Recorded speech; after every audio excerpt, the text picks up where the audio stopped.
देखते हैं आखिर है क्या दो चर वाले रैखिक समीकरण युग्म। तो प्रिय विद्यार्थियों, हम लोग अपनी भाषा में समझेंगे, समझते हुए चलेंगे, क्योंकि जब तक समझेंगे नहीं तब तक हम लोगों को सवाल बनेगा नहीं। तो सवाल बनाने के लिए सबसे पहले समझना होगा। तो चलते हैं समझने के लिए। तो प्रिय विद्यार्थियों, बिल्कुल आप अंत तक बने रहिएगा, क्योंकि ये वीडियोस आपके लिए बहुत ही बढ़िया साबित होने वाला है, जैसा कि हम पहले ही बता दिए। तो दो चर वाले रैखिक समीकरण युग्म। तो सबसे पहले हम लोग चलते हैं, युग्म क्या होता है। युग्म यहाँ पर दिया गया है। युग्म युग्म मीन्स क्या होता है, जोड़ा। युग्म मीन्स क्या होता है, जोड़ा। ठीक, देखिए, जोड़ा अर्थात जोड़ी जिसको कहते हैं, जब दो चीज़ें होती हैं तो हम एक जोड़ी कहते हैं। जैसे कि यदि देखिए क्या होता है, इंडिया से अंतर्राष्ट्रीय जो क्रिकेट होता है, अंतर्राष्ट्रीय क्रिकेट में जैसे दो बैट्समैन जाते हैं, तो हम लोग जितने भी दर्शक होते हैं कहते हैं कि ये सचिन तेंदुलकर और महेंद्र सिंह धोनी की जोड़ी जा रही है और बहुत ही विध्वंसक ये बल्लेबाज आज इस मैच को पूरी तरह से जिता देंगे। और इस तरीके से ये जो दो प्लेयर जाते हैं, एक स्ट्राइक की तरफ, एक नॉन स्ट्राइक की तरफ, तो हम लोग कहते हैं कि इन दोनों की जोड़ी बहुत ही बढ़िया है और ये बहुत ही छक्के चौके लगाएंगे। तो इस तरीके से हम सभी जान जाते हैं कि यहाँ पर जब दो लोग होंगे तो एक जोड़ी कहलाती है। जिस प्रकार हम लोग अपने घरों में देखिए जूता वगैरह पहनते हैं, यूज़ करते हैं, तो एक जोड़ी जूता होता है। उसी प्रकार ये जोड़ी जो होती है। और एक बात और, इस बात से तो आप बिल्कुल समझ ही जाएंगे। जैसे कि देखिए हम लोग कहीं जाते हैं मैरिज पार्टी में, तो उसमें क्या होता है, दो लोगों की जोड़ी बहुत मस्त है, ये हम लोग देखते हैं तो कहते हैं ठीक है, इन दोनों की जोड़ी भगवान हमेशा सलामत रखे। तो दो लोग रहते हैं तो जोड़ी। तो अब मैं आशा करता हूँ कि आप सभी जोड़ी अर्थात युग्म का मतलब समझ गए होंगे, युग्म होता क्या है।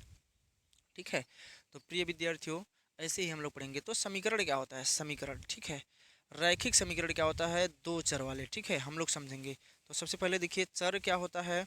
जैसे ए और ए से लेकर के जेड तक जितने भी जो शब्द होते हैं, सॉरी अक्षर होते हैं, इन सभी अक्षरों को हम कह सकते हैं क्या, चर। क्या कहेंगे, चर कहेंगे।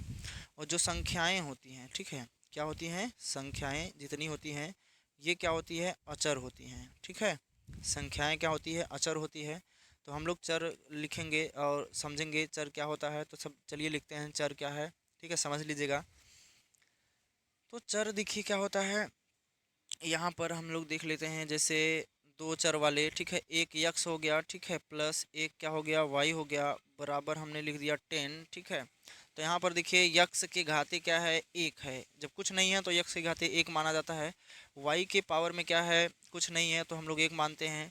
देखिए जब चर के घात में क्या रहेगा, एक रहेगा।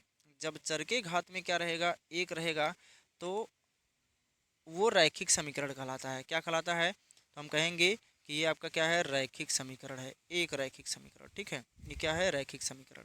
ठीक, अब देखिए युग्म कैसे बनेगा। ये तो एक रैखिक समीकरण हो गया। उसी प्रकार हम एक और लिखते हैं। जैसे मान लीजिए 2x plus 3y equal to 15, ये हमने लिख दिया।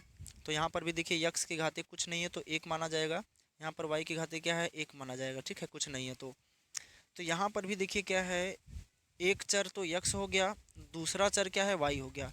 तो एक चर और दो चर, कुल मिलाकर कितने चर हो गए हैं, दो चर। कितने हो गए हैं, दो चर। तो दो चर वाला ये रैखिक समीकरण एक है। ठीक है, दो चर वाला रैखिक समीकरण एक है। ये भी एक चर यक्स हो गया, एक चर वाई, दो चर वाले रैखिक समीकरण ये एक हो गया। तो एक ये और एक ये, ठीक है, एक ये और एक ये मिल करके दोनों दोनों मिल जाएंगे। तो हम इन्हीं को कहेंगे दो चर वाला रैखिक समीकरण युग्म। क्या कहेंगे, युग्म। ये जोड़ी बन गया कि नहीं, एक ठो ये एक ठो ये मिल करके जोड़ी बना लेते हैं। तो हम इसी को कहते हैं युग्म। मैथ गणित की भाषा में युग्म कहा जाता है। तो चलिए हमने समझ लिया कि दो चर वाले रैखिक समीकरण युग्म किसे कहते हैं। ये एक चर दो चर वाला रैखिक समीकरण एक ठो हो गया। ये क्या है, एक चर और दो चर वाला रैखिक समीकरण एक ठो हो गया। तो ये दोनों मिलकर के युग्म बनाएंगे और यही कहलाएगा दो चर वाले रैखिक समीकरण युग्म। तो चलिए एक बार फिर से हम वही समीकरण थोड़ा सा लिख देते हैं यहाँ पर। और क्या लिखे थे हमने, 2x प्लस 3y बराबर में 15 लिखे थे, 15 ठीक है, सॉरी 15। तो ये हमने क्या लिया, ये दो चर वाले रैखिक समीकरण युग्म ले लिए, ठीक है।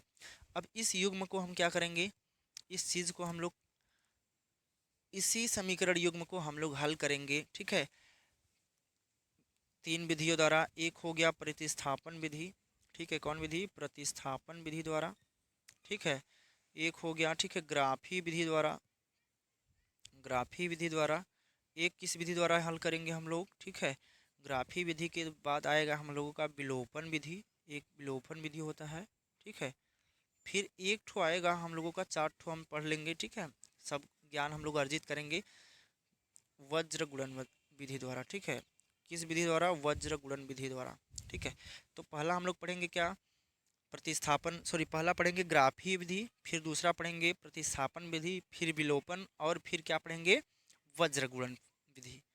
तो प्यारे विद्यार्थियों, मैं आशा करता हूँ कि आप यहाँ तक समझ गए होंगे। तो चलिए हम इस सवाल को, दो चर वाले रैखिक समीकरण युग्म को हल करने से पहले, इन विधियों द्वारा हल करने से पहले इनके कुछ नियम को जान लेते हैं, ठीक है।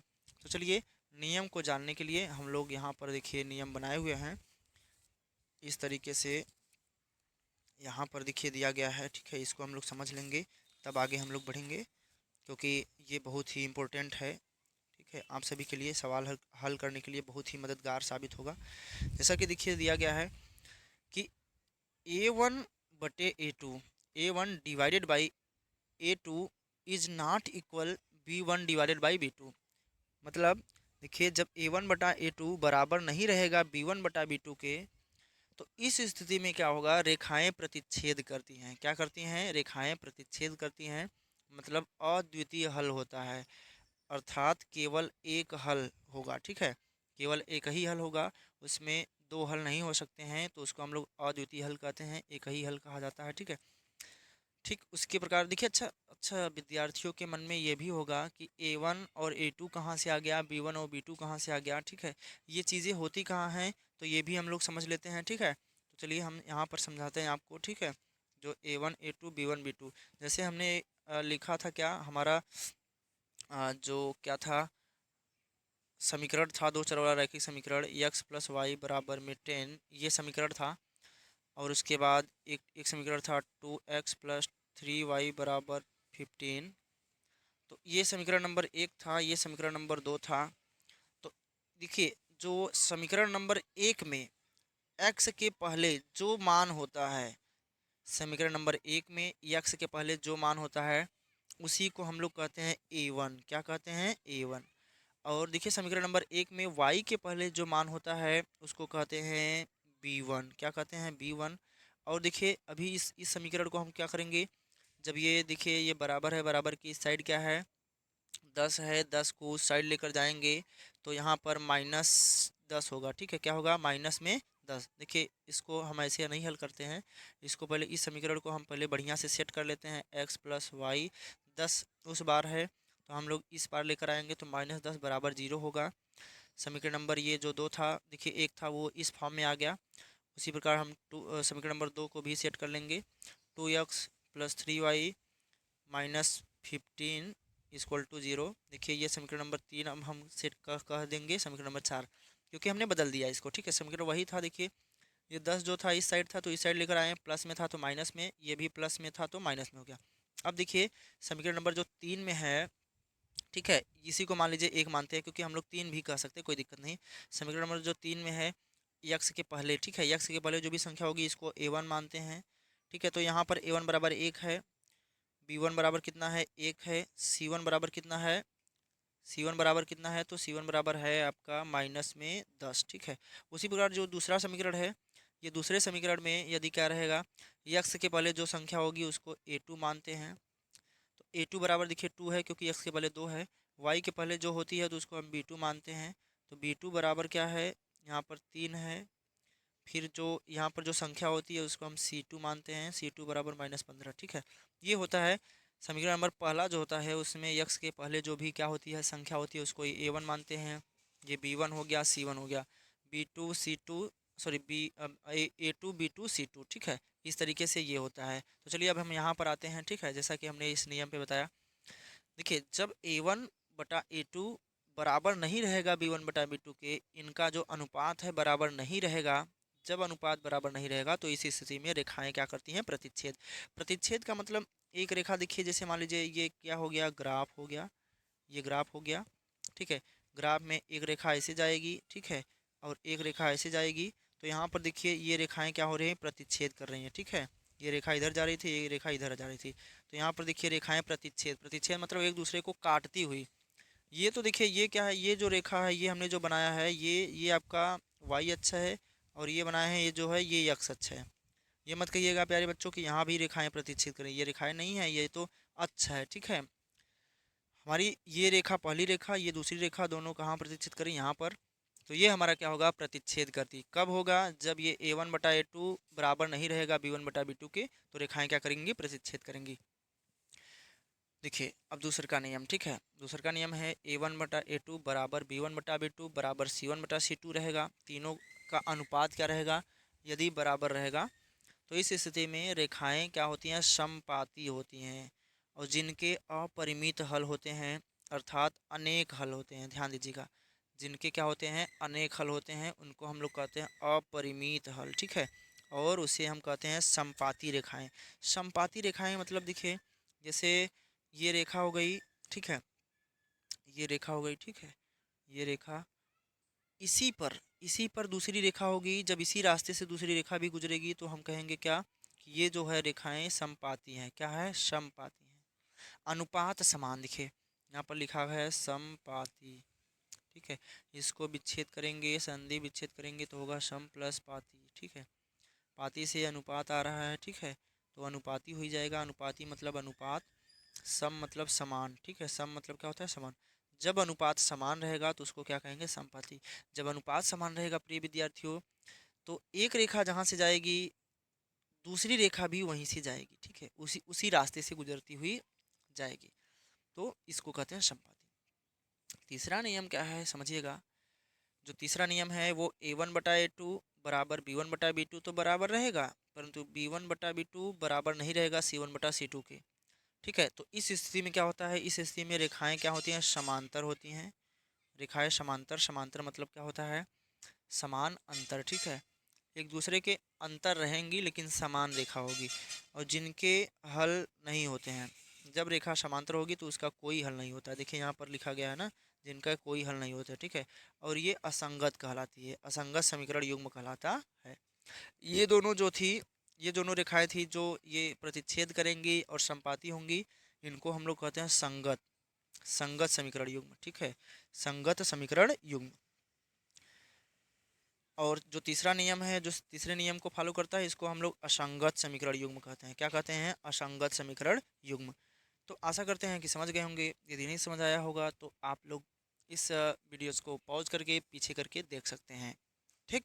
तो चलिए अब चलते हैं हम सवाल पर, ठीक। जो हमारा प्रश्न है उस प्रश्न पर चलते हैं। प्रश्न पर चलने से पहले एक बार फिर से, यदि प्यारे विद्यार्थियों आपको समझ में नहीं आया होगा तो वीडियो को पीछे करके थोड़ा सा देख लेंगे। तो चलिए हमारा सवाल क्या है, यहाँ पर देखिए हम लोग 3.A चलते हैं। तो इसमें देखिए पहला सवाल इस प्रकार दिया गया है, इसको हम लोग समझते हुए चलेंगे। यहाँ पर देखिए कहा गया है कि आफताब, ठीक है, आफताब अपनी पुत्री से कहता है, क्या कहता है, आफताब अपनी पुत्री से कहता है कि मैं तुमसे 7 गुनी आयु का था, ठीक है। मैं तुमसे 7 वर्ष पूर्व, सॉरी 7 वर्ष पूर्व मैं तुमसे 7 गुनी आयु का था।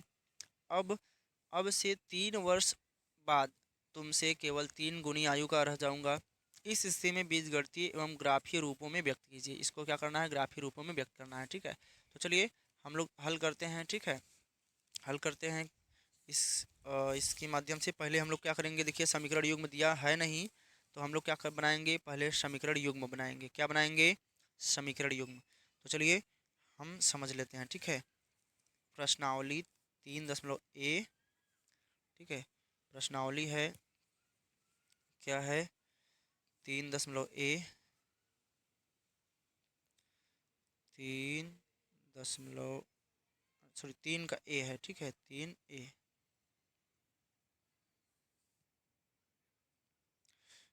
प्रश्नावली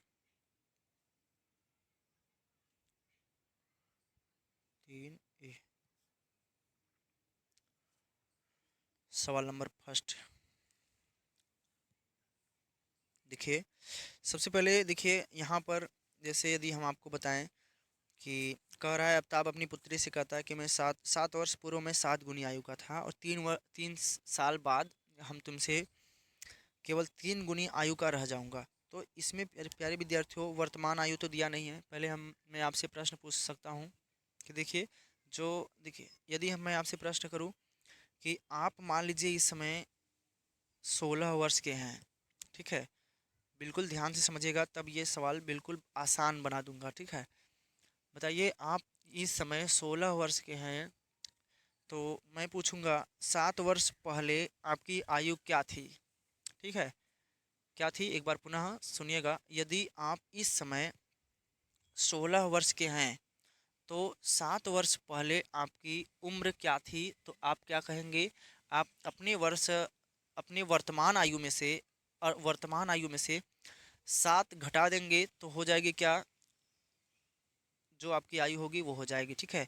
मतलब आप 9 वर्ष के हो जाएंगे, ठीक है। 7 वर्ष पहले कई वर्ष के थे? 9 साल के थे। तो इसका मतलब क्या हुआ, अगर पूर्व की बात करेगा तो आप क्या करेंगे, घटा देंगे, और बाद की बात करेगी तो आप क्या करेंगे, जोड़ देंगे। तो कहने का मतलब क्या है, यदि मैं पूछूं आज आपकी वर्तमान आयु 16 वर्ष है, आपकी वर्तमान आयु 16 वर्ष है, ठीक है। और उसके बाद 3 वर्ष बाद आपकी आयु क्या होगी, तो आप कहेंगे 3 जोड़ देंगे तो हो जाएगी 3 वर्ष बाद की आयु, ठीक है। तो प्रिय विद्यार्थियों, आप लोगों ने समझ गया होगा। तो चलिए हम चलते हैं अपने सवाल पर। तो चलिए, सबसे पहले हम वर्तमान आयु मान लेंगे। तो माना, ठीक है, माना आफ्ताब की वर्तमान आयु बराबर x, ठीक है। वर्तमान आयु बराबर x, माना पुत्री की, ठीक, पुत्री की वर्तमान आयु बराबर y, ठीक है। चलिए, अब देखिए, अब ठीक, अब प्रश्नानुसार, किसके अनुसार, प्रश्नानुसार। तो जब प्रश्नानुसार चलेंगे तो सबसे पहले पहला शर्त प्रथम शर्त के अनुसार, उसके बाद लिखेंगे शर्त के प्रथम शर्त के अनुसार, ठीक। प्रथम शर्त के अनुसार क्या करेंगे, प्रथम शर्त के अनुसार आप कहेंगे कि यहाँ पर सवाल कह रहा है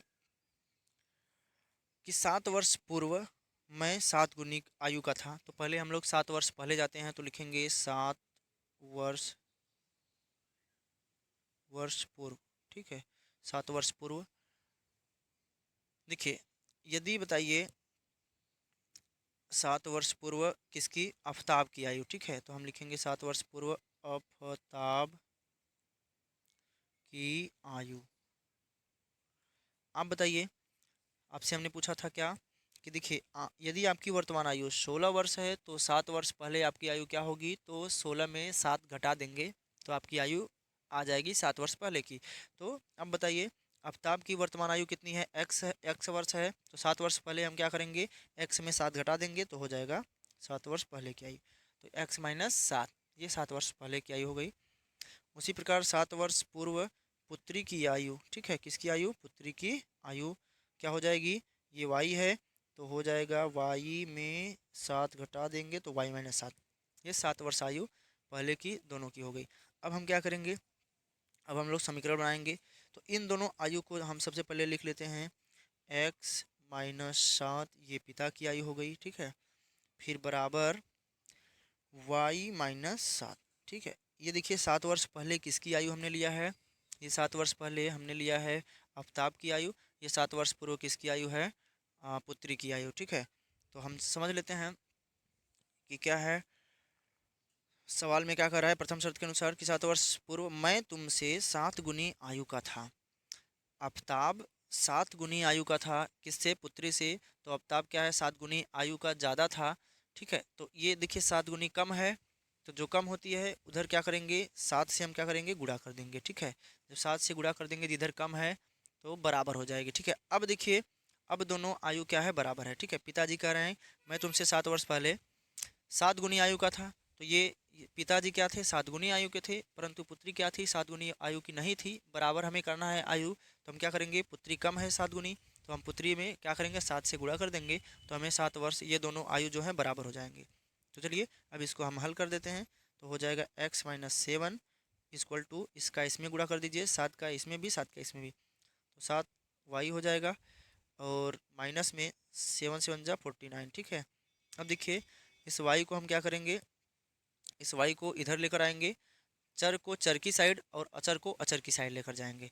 चलिए 7y इधर लेकर चले आएंगे, x माइनस 7y बराबर -49 है ही। ठीक है, फिर उसके बाद ये जो 7 है उधर चला जाएगा। ठीक, तो हो जाएगा प्लस का 7, तो इसमें क्या हो जाएगा, x-7y इक्वल टू, ये 49 में से ये घट जाएगा तो बनेगा क्या, माइनस में 42। ठीक है, ये देखिए समीकरण बन गया।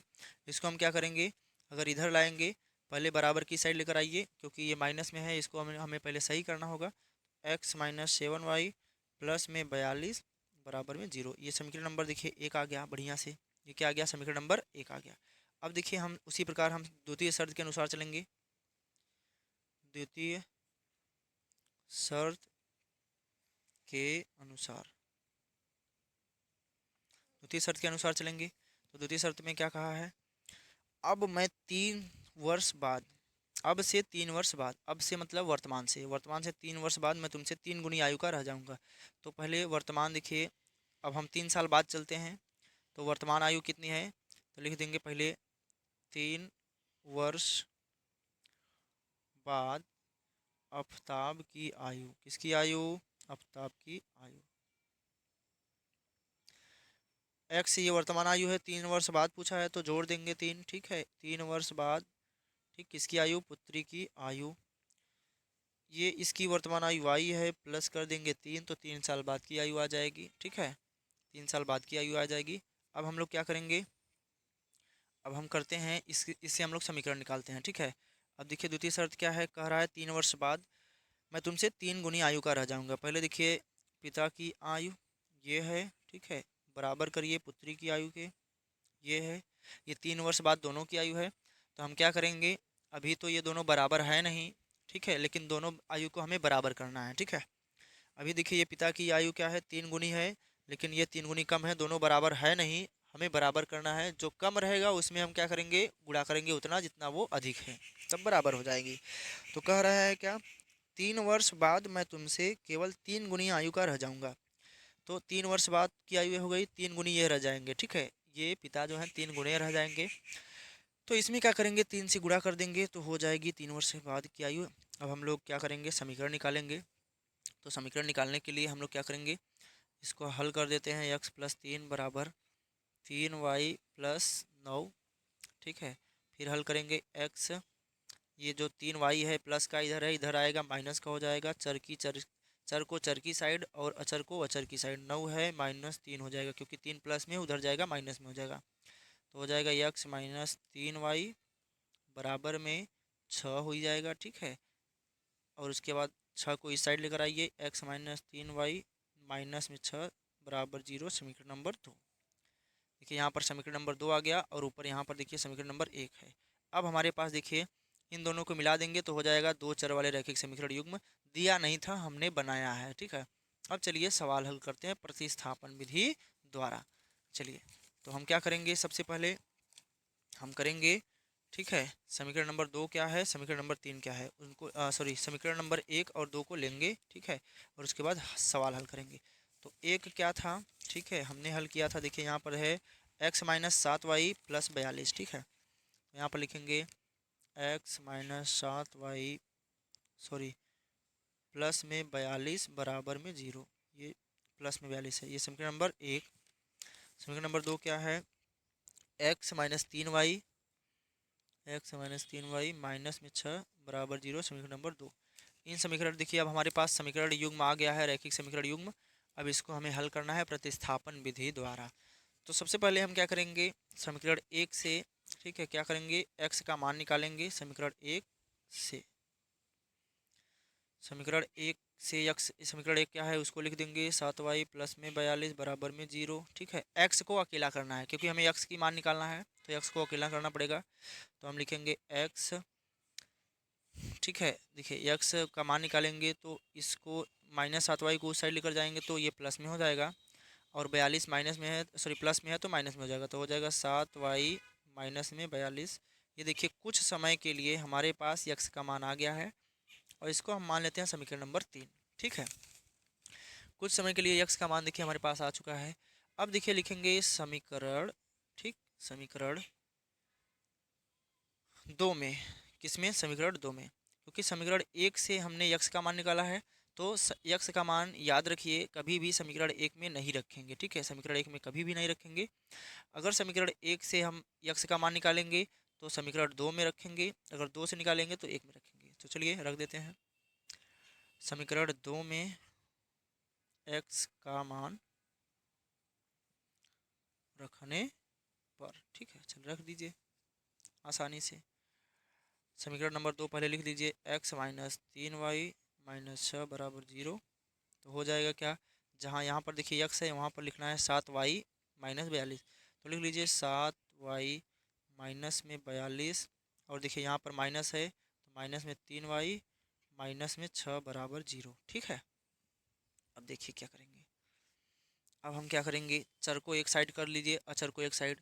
तो 7y पहले से है रहने दीजिए, -3y है इसको रहने दीजिए इसी साइड, बराबर करिए, -42 उस साइड जाएगा प्लस में हो जाएगा। ठीक है, ये क्या जाएगा उस साइड जाएगा फिर प्लस में हो जाएगा 6, तो हो जाएगा देखिए 7y में से 3y अगर घटेगा तो होगा क्या, 4y।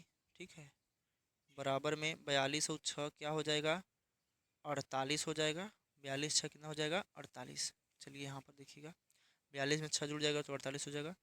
y बराबर हो जाएगा 48 बटे में 4, काट दीजिए, 4 क्या 4, फिर 4 दूनी 8, तो y बराबर कितना आ गया, 12। y बराबर कितना हो गया, 12। अब देखिए y बराबर जब 12 आ गया है, यहाँ पर देखिए y बराबर 12 आ गया है, अब लिखेंगे y का मान। ठीक है, अब देखिए हमें y का मान सटीक आ गया है। अब हमें x का मान ज्ञात करना है, तो y का मान देखिए जहाँ y है x, इस y का मान रख देंगे समीकरण नंबर 3 में, तो x का मान आ जाएगा, y का मान समीकरण 3 में रखने पर। ठीक, y का मान समीकरण 3 में रखने पर रख दीजिए, y का मान समीकरण 3 में रखने पर, तो समीकरण 3 क्या है, x बराबर 7y माइनस में 42। यहाँ पर y है तो यहाँ पर y बराबर 12 रख दीजिए, x बराबर 7 गुणित 12 माइनस 42 हो जाएगा, फिर हो जाएगा x बराबर 12 सते 84 माइनस 42, तो x बराबर हो जाएगा 4 में से 2 गया 2 हो जाएगा, 8 में से 4 गया 4 हो जाएगा 42, तो x बराबर कितना आ गया, 42। ठीक है, मतलब